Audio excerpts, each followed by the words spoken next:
Hello everyone, this is Mike from g4games.com and today I'm going to talk a bit about the HTC One X and its recently launched Android 4.1 Jelly Bean update, and of course the new HTC Sense 4 Plus user interface. As we've explained before, this particular update has been deployed based on the customer ID, so there are still many One X units out there that run on ice cream sandwich. I've just updated my One X very recently and I've noticed a few changes in the user interface that I want to share with you. So the first thing you'll probably notice is the fact that HTC has slightly redesigned the notification panel. The new notification panel now shows you the date and time, and there's also a power saver mode which enables you to gain a bit of extra power from your battery if you so require. It can be easily enabled or disabled and can also be customized. So for instance, if you don't like the fact that the power saver will downgrade your CPU, you can disable that option. The camera application has also suffered a few changes in terms of user interface, and it now shows you how many minutes of video recording or how many pictures can be taken before the phone runs out of storage. There's also a new button that allows you to switch between the front and the rear camera, and the settings menu has been split in two. So over here you'll find camera scenes, slow motion video recording and other similar features. And over here you'll find your basic camera settings such as video quality and aspect ratio. HTC has also slightly improved the gallery application. So as a result you can now sort your photos based on albums or events. There's also a map button over here which enables you to see where the pictures have been taken, but other than that there's not really much to talk about. Samsung has done a pretty good job when it came to their latest Android 4.1.2 update on their Galaxy S3, and they've actually ported the gallery application from the Galaxy Note 2. It's really cool, but Sense 4 Plus isn't really that spectacular. It's an improvement over the previous version, but it's not something to write home about. HTC Sense 4 Plus also arrives with a slightly modified on-screen keyboard, so as a result the arrow keys at the bottom of the screen have now been removed, but they can be easily enabled by holding this settings key right here and checking the arrow keys button. There's also trace keyboard as before, but this time around you can actually customize the color of the trace. You simply need to go to that settings menu, go to advanced, and here you'll find a list of preset colors to choose from.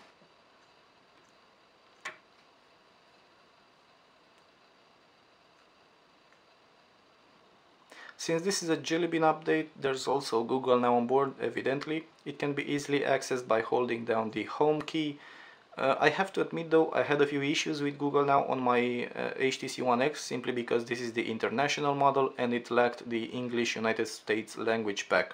As a result, Google Now refused to talk back to me, so I had to download and install that particular language pack manually in order for the application to work properly. Up until now we've basically talked about what makes the Sense 4 Plus a better user interface, but I'm afraid there are a few issues that need to be addressed as well.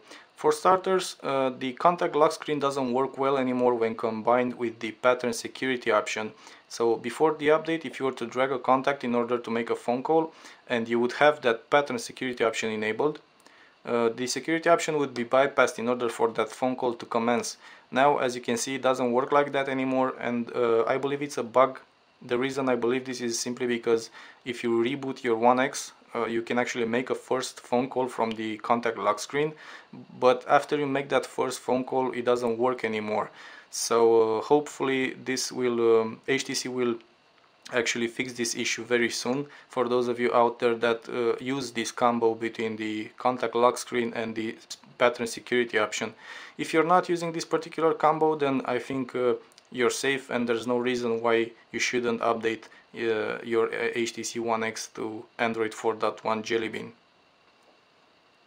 So now that we've got all that out of the way, I should talk a bit about smoothness and performance on the updated One X. So basically Android 4.1 increases performance where it matters, so you will get slightly faster browsing speeds and benchmark scores will be higher.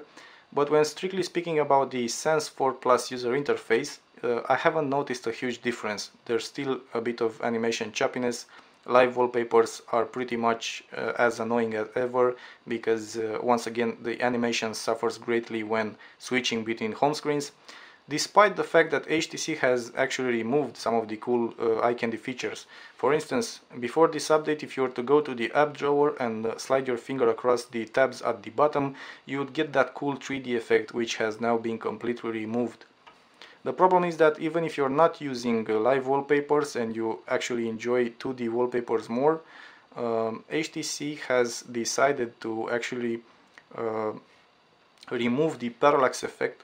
So as you can see, as I switch between home screens, nothing happens in the background, the image is fixed, and but on the bright side we do get this cool continuous switching between home screens as we used to on previous Sense versions. So in conclusion, Android 4.1 on the HTC One X is a pretty cool update. It brings a lot of new features to the table, including Google Now and that cool power saver mode, which can be really handy sometimes. However, when strictly speaking about the HTC Sense 4 Plus user interface, I'm afraid that eye candy enthusiasts will be disappointed, simply because HTC has made a few changes that don't make a lot of sense, considering the fact that performance-wise nothing has really happened. However, we advise you to get this particular update as soon as possible, and until then, please rate this video if you liked or disliked it, and see you guys next time. Bye bye.